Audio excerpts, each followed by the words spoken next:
Salut Homo sapiens. Dans cet épisode, je vais te parler de connaissances. Dans l'épisode précédent, j'ai affirmé que la science était une entreprise de production de connaissances, et même qu'elle était l'autorité pour un certain type de connaissances, les connaissances factuelles et formelles. On va donc commencer notre voyage en nous interrogeant sur la nature de la connaissance. Qu'est-ce que la connaissance ? Quel est son substrat biologique ? Comment la connaissance s'acquiert-elle et s'utilise-t-elle ? Quels sont les différents genres de connaissances ? Qu'est-ce que l'ignorance, la croyance et l'opinion ?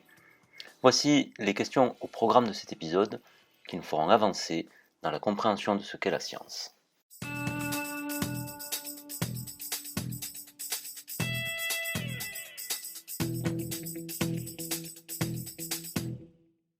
Commençons par examiner le sens habituel du mot connaissance.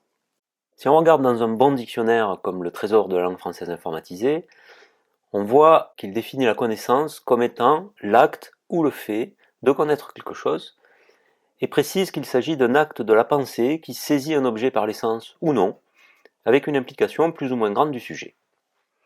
Difficile de faire plus vague. Il est aussi intéressant de regarder le concept de cognition parce qu'il est indissociable de celui de connaissance. La cognition, c'est l'ensemble des processus mentaux qui se rapportent à la connaissance. On voit que c'est aussi un concept très vaste. En effet, il inclut la perception, l'attention, le raisonnement, la mémoire, le langage, alors à la fois la compréhension et la production du langage, qui sont deux choses séparées, la prise de décision et la résolution de problèmes, l'apprentissage, et aussi l'intuition et l'imagination. Les processus cognitifs utilisent des connaissances existantes ou en créent de nouvelles. Et la connaissance peut donc être vue comme le résultat de la cognition. Pour aller au-delà de ces définitions, nous devons nous tourner vers la philosophie, qui s'intéresse à la question de la connaissance depuis l'Antiquité, et vers la science, qui étudie la cognition depuis plus d'un siècle. L'histoire philosophique et scientifique de cette notion de connaissance serait absolument passionnante, mais nous emmènerait trop loin. Faisons tout de même le tour des disciplines qui s'intéressent à la question.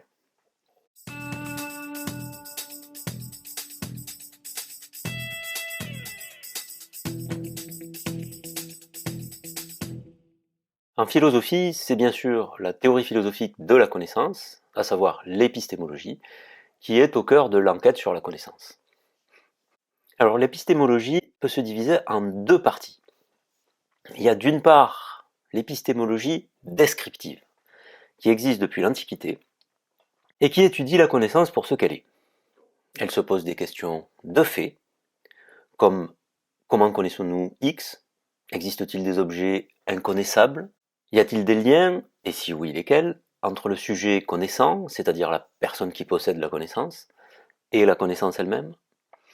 Qu'est-ce que la vérité, et comment la reconnaître ? Existe-t-il une connaissance a priori ? Qu'est-ce qu'un concept ? Voilà quelques-unes des questions classiques que se sont posées les philosophes de la connaissance. L'autre partie de l'épistémologie, c'est l'épistémologie normative, qui est elle bien plus récente et qui étudie la meilleure façon de produire de la connaissance. Elle se pose des questions de valeur, telles que quelle est la valeur de X ou quelle est la bonne manière de faire Y ? Existe-t-il une méthode pour construire des théories ? Comment les hypothèses et les théories doivent-elles être évaluées ? Et l'évaluation empirique est-elle nécessaire et suffisante ? Etc. L'épistémologie normative est à la fois descriptive et prescriptive, et c'est pour ça qu'on l'appelle souvent aussi la méthodologie. On peut noter que d'autres secteurs de la philosophie sont aussi concernés par l'enquête sur la connaissance. Il y a la logique, qui formalise le raisonnement, et la sémantique, qui étudie la façon d'exprimer la connaissance. Toutes les deux sont des socles pour l'épistémologie. Citons également l'éthique, et en particulier l'éthique de la recherche. Au cours des siècles, la réflexion sur ces questions a engendré des écoles de pensée philosophique entières, que l'on peut diviser en trois grands groupes. Il y a les écoles rationalistes, qui privilégient le raisonnement comme principal mécanisme de production de connaissances, puis les écoles empiristes, qui affirment au contraire que c'est la perception qui est au cœur de cette construction, et enfin, d'autres écoles, nombreuses, qui font leur marché chez les deux précédentes, empruntant à l'une et à l'autre, et ajoutant parfois des compléments spécifiques. Du côté de la science, l'intérêt pour l'étude de la connaissance est plus récent, mais il implique de très nombreuses disciplines. On distingue approximativement, d'un côté les approches biologiques, avec les neurosciences et la biopsychologie, qui appliquent les principes de la biologie, et en particulier ceux de la neurobiologie, à l'étude des processus mentaux et des comportements humains et animaux. Il se concentre sur les mécanismes neurobiologiques qui sous-tendent la cognition. Il y a d'autre part les approches cognitivistes, avec la psychologie cognitive, mais aussi la psychologie évolutionnaire, ou même la linguistique, et qui repose sur des modélisations et des simulations du cerveau, qui est vu comme un ensemble de systèmes de traitement de l'information, sans référence directe au substrat biologique sous-jacent. On peut aussi classer dans cette catégorie l'intelligence artificielle, qui cherche à automatiser des tâches cognitives de plus en plus complexes au sein de ces artefacts qu'on appelle des ordinateurs. Les approches biologiques et cognitivistes, qui sont chacune des champs interdisciplinaires, sont nées chacune de leur côté, mais elles ont tendance aujourd'hui à beaucoup se rapprocher et empruntent de plus en plus l'une à l'autre. Enfin, il y a les approches sociales, avec au premier chef la sociologie de la connaissance, qui étudie la manière dont les sociétés humaines stimulent ou inhibent le développement de l'environnement de la connaissance, en particulier l'environnement matériel et conceptuel des différents domaines de la connaissance. Elle étudie la manière dont la pression sociale peut déformer la perception, préserver ou éliminer certaines idées, encourager ou décourager l'innovation. Il y a aussi l'anthropologie de la connaissance, qui étudie les spécificités des communautés de chercheurs par rapport aux autres communautés humaines. L'économie de la connaissance étudie les communautés de chercheurs, mais cette fois en tant que composante de l'industrie de la connaissance, et la connaissance elle-même en tant que marchandise. Et elle s'intéresse particulièrement au cycle de vie des innovations technologiques et à leur impact sur le système économique. Enfin, nous avons l'histoire de la connaissance, qui est la doyenne des disciplines sociales de la connaissance. Elle compile les productions et les évolutions de connaissances, et c'est donc une vaste source d'informations. Et elle tente de dégager des mécanismes sociaux liés à une époque donnée, et des liens de causalité entre différentes époques, sans, il faut bien le dire, y parvenir toujours de manière convaincante. Les travaux et les résultats de toutes ces disciplines philosophiques et scientifiques ont parfois été complémentaires, parfois parallèles et parfois carrément incompatibles. On devine que comprendre ce qu'est la connaissance n'est pas une tâche simple. Alors je te précise, Homo sapiens, que selon le point de vue qui est développé dans cette série, les disciplines dont je viens de parler ne sont pas toutes des sciences au sens strict. Certaines sont des protosciences, c'est-à-dire des sciences en devenir. Je te reparlerai des protosciences dans un prochain épisode. Cette longue introduction a pour but d'arriver au principe suivant. Pour comprendre ce qu'est la connaissance, nous aurons besoin de l'approche scientifique et de l'approche philosophique. Aujourd'hui, une épistémologie pertinente doit être compatible avec la science et se nourrir de ses résultats. Et réciproquement, la science ne peut se passer de l'épistémologie pour se poser les bonnes questions, éviter les pièges philosophiques et garder une vision d'ensemble du problème. En réalité, tous ces domaines se recouvrent assez largement, et Mario Bunge a proposé le néologisme de cognitologie pour désigner l'ensemble des disciplines qui s'intéressent à la cognition, qu'elles soient philosophiques, biologiques, cognitivistes ou sociales. Nous pouvons retenir ce terme, qui sous-entend une certaine unité, qui n'est pas qu'une apparence, comme nous le verrons dans la suite de cette série.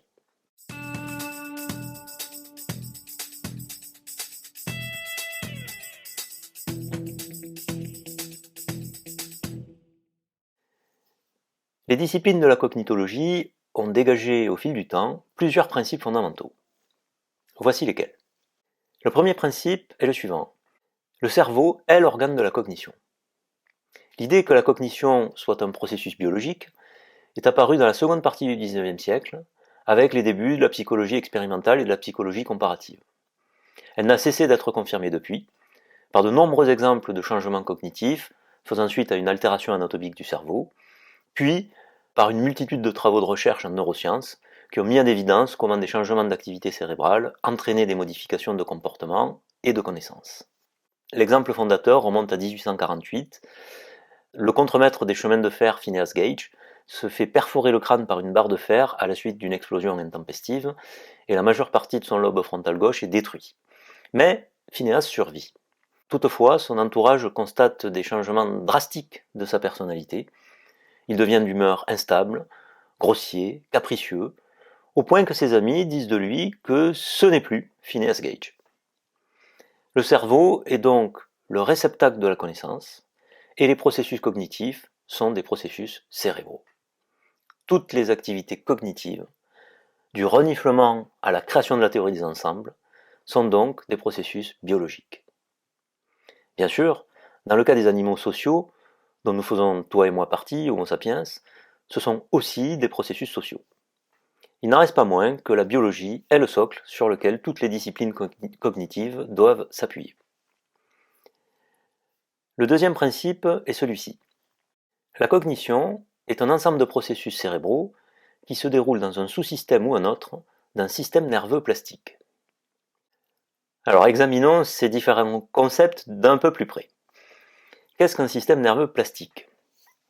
C'est un ensemble de neurones interconnectés, donc qui forment un système, et qui est capable de modifier sa structure et son fonctionnement en réponse à de nouvelles informations et expériences, c'est-à-dire à des stimulus qu'il reçoit de l'environnement. Et cette neuroplasticité se manifeste de plusieurs manières, par la modification de l'intensité des connexions neuronales existantes, par la formation de nouvelles connexions neuronales, par la création de nouveaux neurones, c'est-à-dire par une neurogénèse, ou par la suppression de neurones existants. Il faut noter que cette capacité de neurogénèse perdure à l'âge adulte chez l'humain, contrairement à ce qu'on a cru jusque dans les années 90. Alors ça se passe essentiellement au niveau de l'hippocampe, qui est une région du cerveau cruciale pour l'apprentissage. Cette neuroplasticité est donc bien présente tout au long de la vie, avec un pic d'efficacité pendant le développement. Maintenant, qu'est-ce qu'on entend par sous-système d'un système nerveux plastique? Alors ça, c'est une question piège, car à ma connaissance, on ne sait pas y répondre. On sait que le cerveau humain est un système neuronal plastique et qu'il exécute d'innombrables processus cognitifs. On sait aussi que certaines régions cérébrales sont plus ou moins associées à certains processus cognitifs particuliers. On sait enfin que si un neurone seul possède des propriétés individuelles de plasticité, comme l'ajout de dendrites, la capacité à synthétiser de nouvelles protéines et à effectuer des modifications au niveau synaptique, ces propriétés individuelles ne suffisent pas pour accomplir un processus cognitif. Pour cela, il faut un système de neurones interconnectés. Ce que l'on ne sait pas précisément, en tout cas à ma connaissance, c'est quel est le nombre minimal suffisant de neurones interconnectés pour accomplir le processus cognitif le plus simple. Mais on sait que cette limite existe. Alors ce qu'on peut dire sans trop se tromper, c'est que chez l'humain, ce nombre doit être compris entre 1 et 86 milliards, puisque c'est le nombre moyen de neurones dans un cerveau d'Homo sapiens, et on peut même aller plus loin et affirmer que ce nombre doit être bien supérieur à 1, car même quelques neurones ne suffisent pas, et qu'il doit être aussi bien inférieur à 86 milliards, car tout Homo sapiens possède de très nombreuses capacités cognitives, et donc de très nombreux sous-systèmes nerveux plastiques. Oui, y compris ton ami philosophe et ta compagne sociologue, ou l'inverse. Un sous-système nerveux plastique, c'est donc un ensemble de neurones interconnectés, capables d'incarner un processus cognitif. J'insiste sur cet aspect d'interconnexion. Dans un centimètre cube de cerveau humain, on dénombre pas moins de 10 000 milliards de connexions nerveuses. Alors un sous-système nerveux plastique capable d'incarner un processus cognitif est parfois appelé psychon. C'est un terme qui est peu usité actuellement, mais disons que le psychon est l'équivalent de l'atome pour la cognition. Alors ici j'utilise le mot atome dans son sens philosophique d'objet élémentaire qui ne peut être divisé, et bien sûr pas dans son sens chimique ou physique contemporain. Nous pouvons donc dire que la capacité de connaître implique la possession d'un système nerveux plastique, ou encore que la plasticité neuronale est la condition nécessaire de la cognition. Précisons enfin que l'inverse de ce principe est faux. tous les processus cérébraux d'un système nerveux plastique ne sont bien sûr pas tous des processus cognitifs, et ils n'aboutissent donc pas tous à l'utilisation ou à la création de connaissances. Voici maintenant le troisième principe.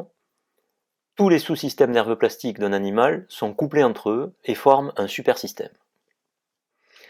Donc ce que la psychologie nous apprend, c'est que les capacités cognitives s'exécutent rarement d'une façon isolée les unes des autres.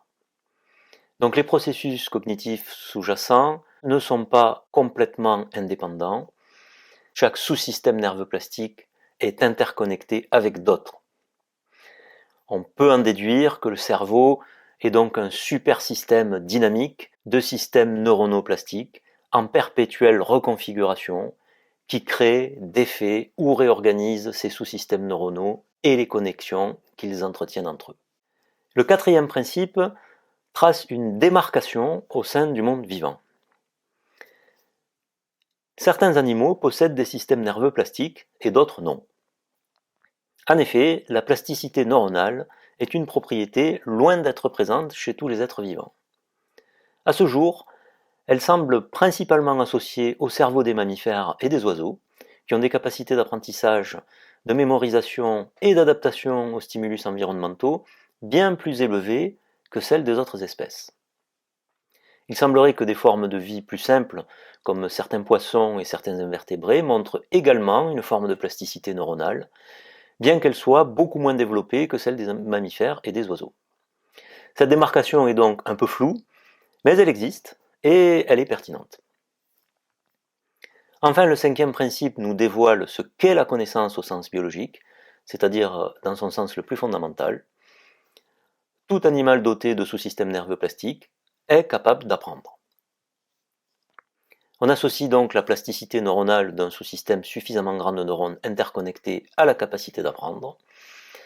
L'apprentissage modifie la force des connexions entre les neurones et modifie les sous-systèmes neuronaux en favorisant l'apparition, la destruction ou la réorganisation non seulement des synapses, c'est-à-dire des connexions, mais également des neurones eux-mêmes. La conséquence, c'est qu'un animal dépourvu de système nerveux plastique n'apprend rien. Ainsi, un ver n'a pas plus de connaissances qu'une pierre.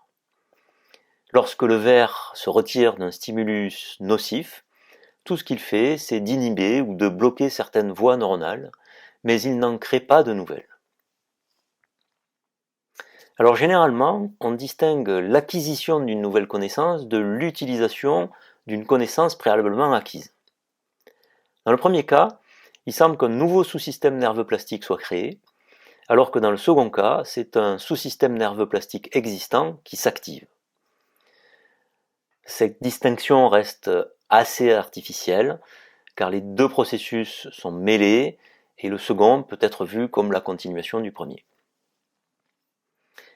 Notez aussi l'ambiguïté suivante. Avoir appris une nouvelle connaissance peut signifier deux choses. Soit qu'une personne a produit une connaissance entièrement nouvelle, soit qu'une personne a appris une connaissance existante. Ce sont deux situations différentes, à la fois sur le plan neurologique et sur le plan social.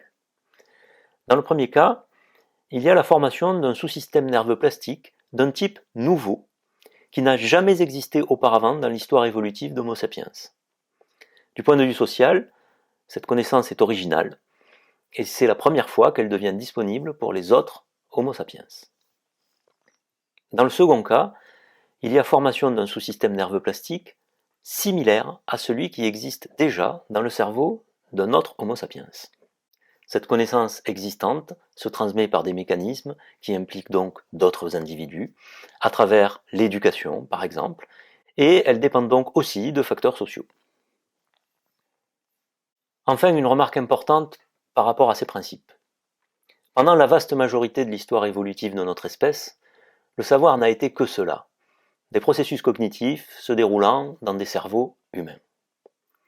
Il a fallu l'invention de la peinture, de la sculpture et surtout de l'écriture pour que la connaissance soit codée dans des artefacts et s'extériorise d'une certaine manière du cerveau des humains. Cela a bien sûr fait faire un bond en avant immense à l'enrichissement, au stockage et au partage des connaissances. mais il ne faut pas en déduire que la connaissance existe indépendamment des cerveaux. Le fait de posséder un livre ou l'enregistrement d'un podcast ne suffit pas pour parler de connaissances de manière autonome. Il faut forcément qu'il y ait eu un cerveau pour écrire le livre ou produire le podcast, et il faut qu'il y ait un cerveau pour le lire ou pour l'écouter. De même, échanger des informations ne revient pas à échanger des objets, mais à interagir avec un autre humain, de telle sorte que chacun déclenche des processus d'apprentissage dans le cerveau de l'autre. L'existence d'une connaissance indépendante et autonome est donc un mythe assez tenace depuis Platon, mais un mythe tout de même. Cependant, en épistémologie, il est souvent pratique de distinguer la cognition de son contenu, c'est-à-dire de considérer la connaissance comme un résultat objectif et transférable, produit par des processus cérébraux.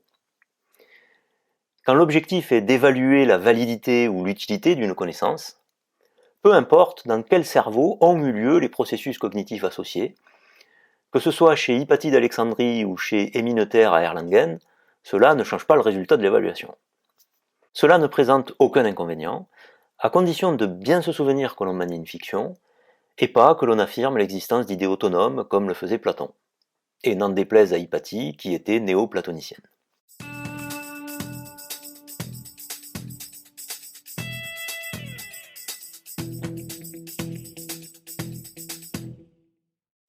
Résumons cette première partie.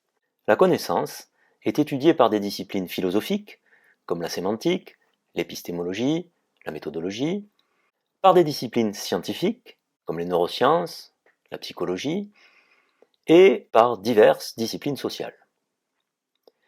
Les deux approches, philosophique et scientifique, sont nécessaires pour la compréhension de la cognition. L'épistémologie contemporaine n'est plus une discipline indépendante, elle chevauche considérablement les disciplines scientifiques de la cognition, et son rôle est de poser les questions pertinentes et de maintenir une vision globale de la question. Le socle biologique de la cognition se résume aux principes suivants. Le cerveau est l'organe de la cognition. La cognition est un ensemble de processus cérébraux qui se déroulent dans un sous-système plastique ou un autre d'un système nerveux plastique. Tous les sous-systèmes nerveux plastiques d'un animal sont couplés entre eux et forment un supersystème. Certains animaux possèdent des systèmes nerveux plastiques et d'autres non. Enfin, tout animal doté de sous-systèmes nerveux plastiques est capable d'apprendre et de produire de la connaissance, cette capacité variant avec le développement de l'animal. Globalement, la vision actuelle du substrat biologique de la connaissance est qu'il s'agit d'un système complexe et dynamique, mettant en jeu l'interaction de plusieurs sous-systèmes neuronaux plastiques du cerveau et leur changement en réponse à l'expérience. Cette vision a des implications importantes pour notre compréhension de l'apprentissage et de la mémoire, et a ouvert de nouvelles voies en matière éducative et thérapeutique, susceptibles d'améliorer l'acquisition des connaissances. Enfin, pour certains objectifs, notamment l'évaluation de sa validité et de son utilité, on peut considérer la connaissance comme le résultat objectif et transférable de processus cognitifs, à condition de se souvenir que l'on manie une fiction.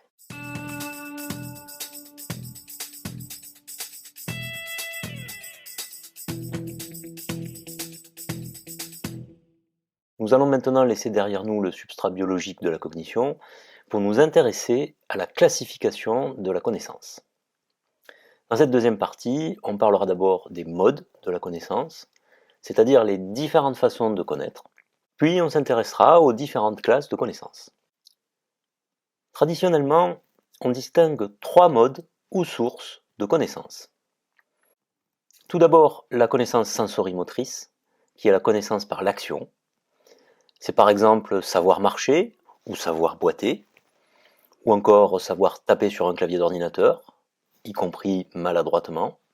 Il y a ensuite la connaissance perceptive, qui est la connaissance par la perception. C'est par exemple sentir le goût sucré en mangeant une banane, ou sentir le goût salé, ou encore voir le bleu d'un ciel sans nuages, ou le voir vert. Il y a enfin la connaissance conceptuelle ou propositionnelle, qui est la connaissance par l'idéation, c'est-à-dire par le raisonnement. C'est par exemple savoir que la Terre tourne autour du Soleil, ou l'inverse, ou que le cœur pompe le sang dans le corps, ou qu'il est le siège de l'âme. J'insiste sur les exemples de connaissances manifestement erronées, car une connaissance peut être vraie ou fausse. Ces trois modes de connaissance correspondent respectivement aux trois doctrines philosophiques que sont le pragmatisme, l'empirisme et le rationalisme, dont nous reparlerons dans un prochain épisode. Disons simplement que chacune de ces doctrines contient une part de vérité, mais que toutes ont tort en voulant exclure les autres. À noter aussi que la mémoire est parfois considérée comme une source de connaissances sur le passé, mais c'est une erreur. La mémoire peut tout au plus déformer une connaissance déjà acquise, mais elle ne peut jamais la générer. On ne s'attardera pas trop sur ces distinctions, car elles sont un peu artificielles. Souvent, les trois modes sont mêlés, l'un complétant et corrigeant souvent les deux autres. Par exemple, la connaissance conceptuelle peut améliorer la capacité motrice, ainsi que la perception. On sait qu'un corps entraîné, selon un certain programme d'entraînement ou d'apprentissage, est plus performant qu'un corps non entraîné. En outre, les trois modes sont simultanément présents dans de nombreuses activités cognitives. On pense par exemple au dessin, à l'écriture ou au chant. Abordons maintenant différentes classifications binaires de la connaissance qui sont pertinentes pour l'analyse que nous ferons de la science. La classification la plus importante pour l'épistémologie, c'est la différence entre la connaissance authentique et la connaissance factice. On pourrait même dire que c'est la classification épistémologique. Une connaissance authentique, c'est une connaissance qui est au moins partiellement vraie. Alors pour aller plus loin, nous avons besoin d'une théorie de la vérité, ça viendra, mais pour l'instant, Homo sapiens, tu devras te satisfaire de cette définition. Note cependant le « au moins partiellement » qui n'est pas anodin. La connaissance factice, ou encore erronée, c'est une connaissance complètement fausse. Alors elle peut être fausse pour plusieurs raisons, soit parce qu'elle se réfère à des objets non existants, comme la proposition « les licornes produisent des flatulences multicolores », soit parce qu'elle représente des objets existants, mais d'une manière totalement fausse. Par exemple, la proposition « la Terre est plate ». La frontière entre les connaissances authentiques et les connaissances factices n'est pas fixe. En effet, certaines connaissances authentiques sont susceptibles d'être reconnues plus tard comme fausses, d'où l'importance du « au moins partiellement vrai » dans la définition. En revanche, le processus inverse est exceptionnel. On peut ensuite distinguer la connaissance commune de la connaissance spécialisée. Une connaissance commune, c'est une connaissance accessible en principe à tout le monde, parce qu'elle ne demande aucune formation spécialisée. Elle est souvent empirique, et plus souvent guidée par l'intuition et la tradition, plutôt que par une méthode explicite. C'est le cas, par exemple, lorsque je dis « le ciel sans nuages est généralement bleu ». Une connaissance spécialisée, c'est bien sûr le contraire, c'est-à-dire une connaissance qui demande d'avoir été formée, car cette connaissance dépend fortement d'autres connaissances, et qu'elle s'acquiert par une méthode, qui est elle-même une connaissance qu'il faut acquérir. C'est par exemple lorsque je dis « le point de Lagrange est le point d'équilibre gravitationnel entre la Terre et la Lune ». Alors attention, spécialisée ne signifie pas étroite. Les mathématiques, la physique, la philosophie sont des connaissances spécialisées extrêmement vastes et générales. On peut ensuite distinguer la connaissance complète et la connaissance partielle, puisque le sens commun et plusieurs expériences de psychologie suggèrent que l'apprentissage se réalise par degrés. Malheureusement, s'il existe de nombreux mécanismes d'évaluation de la connaissance, on pense par exemple au diplôme, aux tests de compétences ou même au H-index, à ma connaissance, il n'existe pas de mesure scientifiquement fiable de ces degrés de la connaissance. C'est donc une distinction qu'il est difficile d'évaluer, mais dont l'existence est pertinente. Une autre distinction intéressante et assez simple, c'est la connaissance de soi et la connaissance extérieure. La connaissance de soi se réalise bien sûr par la perception de soi, par la réflexion sur soi, et aussi indirectement par le sentiment ou l'émotion. Et bien sûr, la connaissance du monde extérieur, c'est la connaissance par la perception de notre environnement et aussi la réflexion à son propos. Une distinction cruciale est celle entre la connaissance factuelle et la connaissance conceptuelle. La connaissance factuelle, c'est la connaissance sur les faits, c'est-à-dire sur les choses réelles et les changements qui se produisent en elles. On parle de connaissances naturelles quand elles concernent des choses naturelles, et de connaissances artificielles, bien sûr, quand elles concernent des choses artificielles. La connaissance conceptuelle, c'est la connaissance des concepts, c'est-à-dire des construits de l'esprit, des abstractions, des fictions. Et si le concept est exprimé grâce à un formalisme, on parle de connaissances formelles. C'est le cas des concepts mathématiques, logiques ou sémantiques.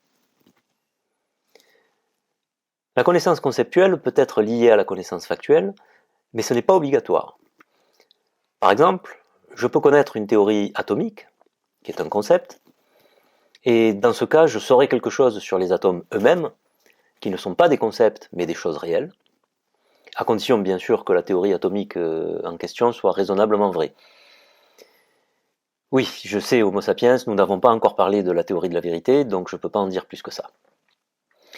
Bref, en revanche, si je connais la théorie des équations différentielles, qui est aussi un concept, eh bien, ça n'entraîne pas que je connaisse quoi que ce soit sur une chose naturelle ou artificielle. On peut aussi distinguer la connaissance scientifique de la connaissance non scientifique. La connaissance scientifique est bien entendu celle qui est produite par la science, et je reconnais que c'est un peu cavalier de ma part de te parler de cette distinction tant que nous n'avons pas défini la science, et pour ça il te faudra écouter tous les épisodes. Mais tu dois avoir au moins une première idée de ce qu'est une connaissance scientifique et une connaissance non scientifique. La connaissance non scientifique, qui n'est pas produite par la science, se retrouve dans la connaissance commune ou ordinaire, qui est souvent une connaissance d'action, pragmatique, mais aussi dans l'artisanat, dans les techniques traditionnelles, dans une partie de l'éthique, de l'art et de l'idéologie, qui sont aussi des connaissances non scientifiques. À ce stade, je ne peux pas t'en dire beaucoup plus, mais voici quand même quelques points à souligner. D'abord, je le répète, cette distinction est très importante. Ensuite, elle est aussi évolutive. Une connaissance qui est aujourd'hui scientifique peut provenir d'une connaissance qui était au départ non scientifique, et elle peut aussi devenir à l'avenir non scientifique. Dernier point, une connaissance non scientifique s'exprime assez souvent à travers les œuvres d'art. En lisant Flaubert, Molière, Shakespeare ou Cervantes, on peut apprendre beaucoup de choses sur le comportement humain, bien plus, en tout cas, qu'en lisant les travaux des psychologues behavioristes ou des philosophes idéalistes.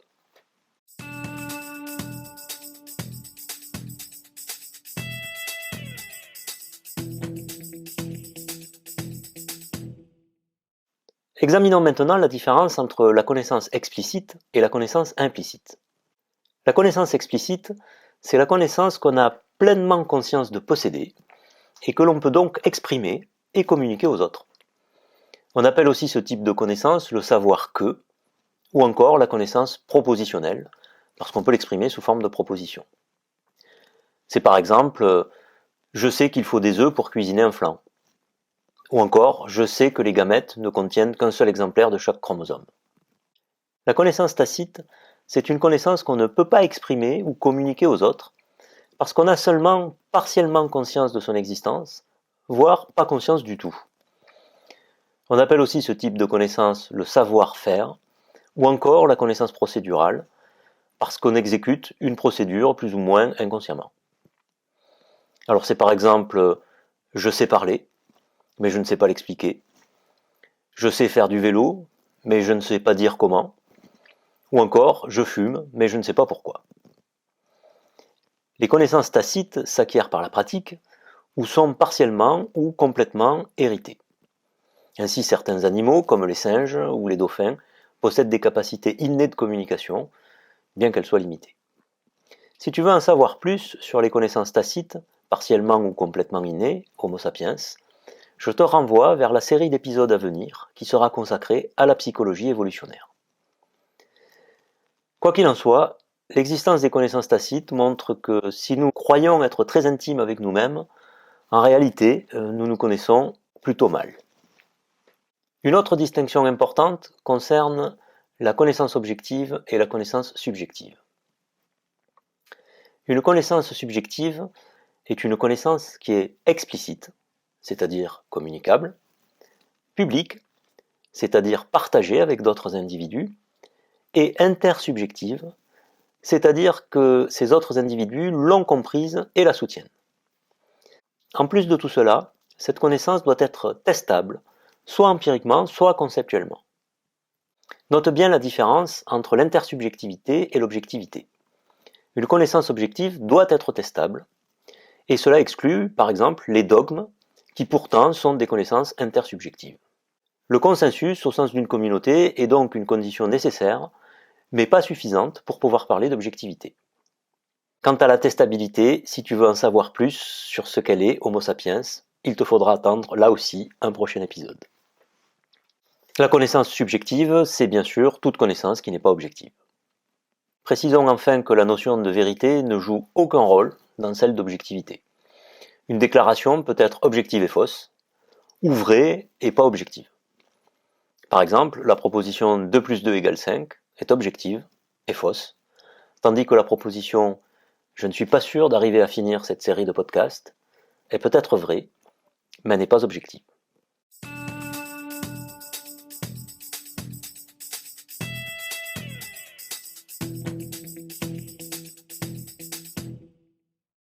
La dernière partie de cet épisode est une réflexion sur ce que la connaissance n'est pas, et cette réflexion nous permettra de proposer une caractérisation de la connaissance au sens strict.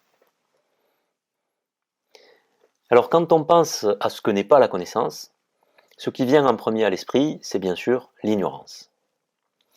Mais il faut distinguer l'ignorance totale de l'ignorance partielle.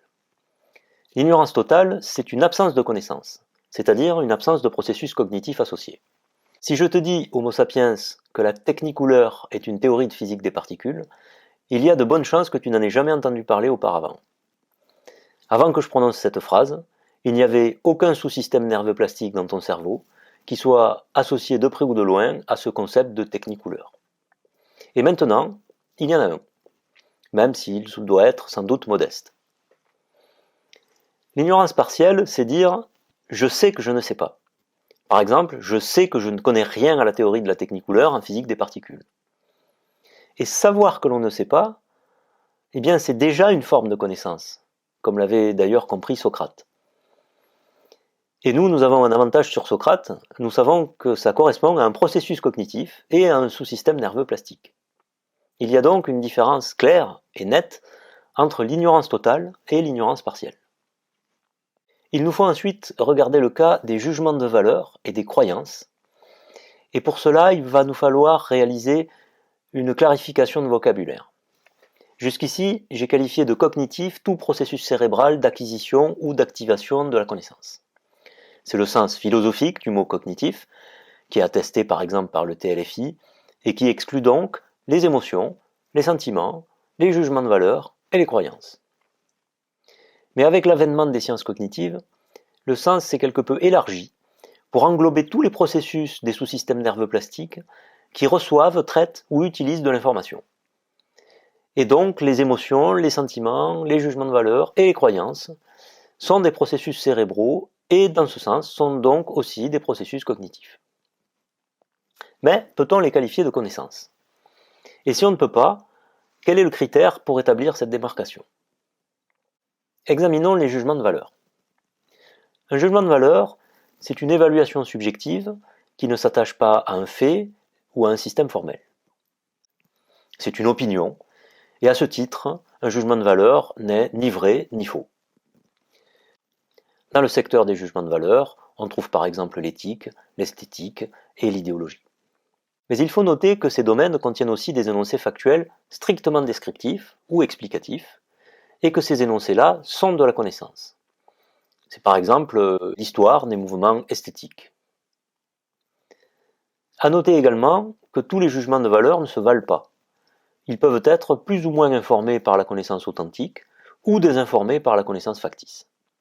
Cette distinction entre jugement de valeur et connaissance est connue depuis Platon, qui enjoignait ses semblables de distinguer la doxa de l'épistémé c'est-à-dire de séparer l'opinion du savoir.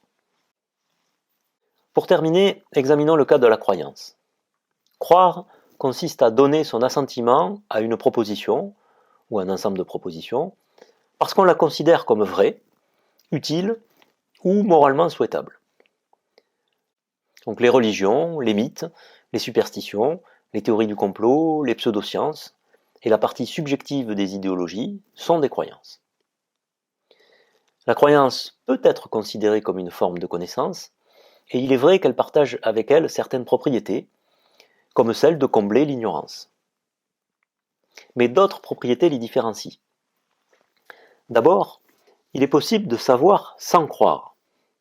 Par exemple, je peux dire « je connais Jésus », mais je ne crois pas en lui. Ça signifie que j'ai une connaissance de Jésus, je connais l'histoire et les propriétés putatives de cet objet, mais que je ne crois pas en son existence. Ensuite, il est possible de croire sans savoir. Par exemple, si je dis « je crois à la vie après la mort ». En effet, il n'existe aucune connaissance sur la vie après la mort. Enfin et surtout, les mécanismes psychologiques et sociaux de la connaissance et de la croyance sont différents. La croyance est cognitivement moins coûteuse, car elle n'implique qu'une adhésion, tandis que la connaissance exige une enquête.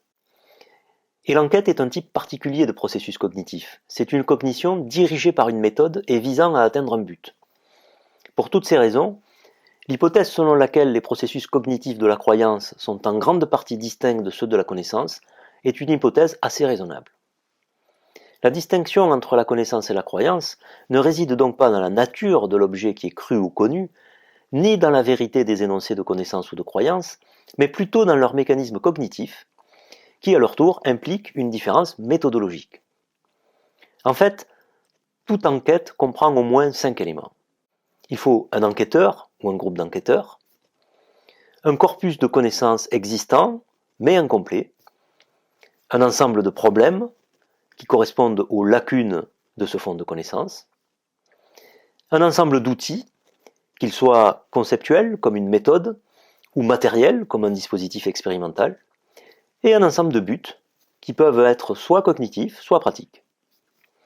Et c'est cette notion d'enquête délibérée et systématique que nous choisissons pour définir la connaissance dans son sens strict. Dans ce sens-là, la croyance ne se place donc pas sur le même plan que la connaissance. La croyance s'oppose à l'enquête. Ce qu'on peut dire, c'est que les processus cognitifs de la croyance ont plus de chances de produire des connaissances subjectives et factices, et que les processus cognitifs de l'enquête ont plus de chances de produire des connaissances objectives et authentiques. Mais il reste tout à fait possible de croire à une connaissance authentique, c'est-à-dire à y adhérer sans avoir enquêté, comme il est tout à fait possible de connaître une connaissance factice, c'est-à-dire d'avoir mené une enquête qui a échoué en produisant une connaissance fausse. Enfin, il ne faut surtout pas déduire que l'étude de la croyance soit inutile. Nos croyances sont de très puissants moteurs de la vie humaine, et en particulier toutes nos recherches, nos évaluations et nos actions conscientes sont guidées ou freinées par nos croyances. Ainsi, Homo sapiens, je crois en la valeur de la recherche scientifique pour connaître le monde. Seulement, la connaissance n'est pas un type particulier de croyance, et donc l'épistémologie n'est pas pertinente pour l'étude de la croyance. Cette dernière relève plutôt de la psychologie ou de l'anthropologie. Une dernière précision avant de passer à la synthèse. Je n'ai pas abordé dans cet épisode la question de l'évolution de la connaissance. D'abord parce que nous ne connaissons pas grand-chose de solide sur les éventuelles lois qui gouverneraient l'évolution de la connaissance, et ensuite parce que cela nous aurait amené sur le territoire de la dialectique et du bayésianisme, et je crois que l'épisode est suffisamment bien rempli comme ça. Si ces sujets t'intéressent, Homo sapiens, je pourrais t'en reparler dans un prochain épisode.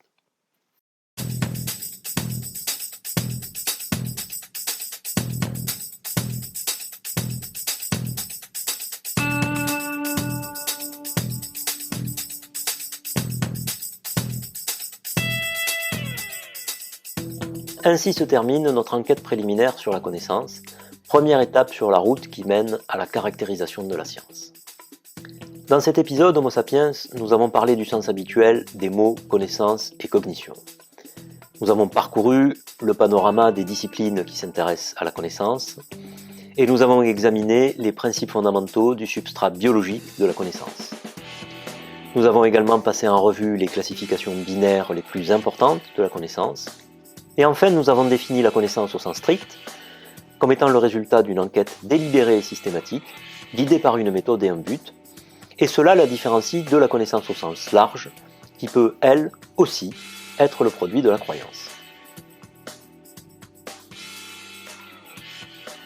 Pour en savoir plus, rendez-vous au prochain épisode. En attendant, salut Homo sapiens, et que l'évolution te soit favorable.